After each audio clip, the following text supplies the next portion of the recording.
আমার গাছের এই ডালের অবস্থা তোমরা দেখতেই পাচ্ছ বন্ধুরা। ডালের এইখানটা নষ্ট হয়ে গেছে।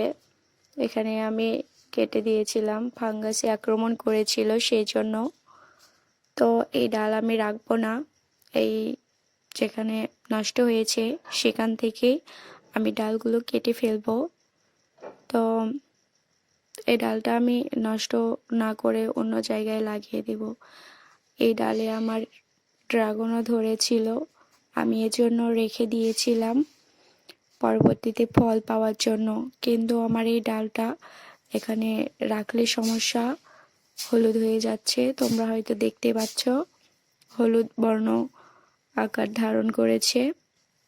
তো এই ডাল আমি সুন্দরভাবে কেটে নিচ্ছিলাম, যেহেতু আমার কাঁচির সাহায্য কাটছিলাম, সেহেতু এটা কাটতে একটু সমস্যাই হচ্ছিল, কাটছিল না।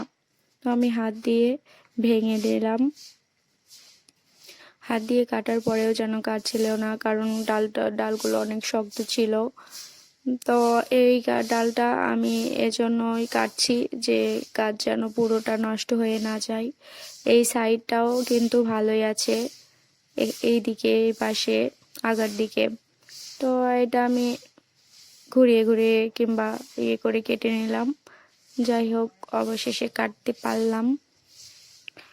তো এই ডাল আমি এখন নিয়ে যেয়ে অন্য জায়গাতে লাগিয়ে দিব।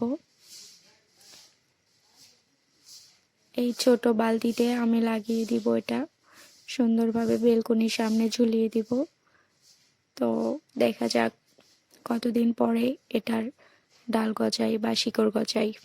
আল্লাহ হাফেজ।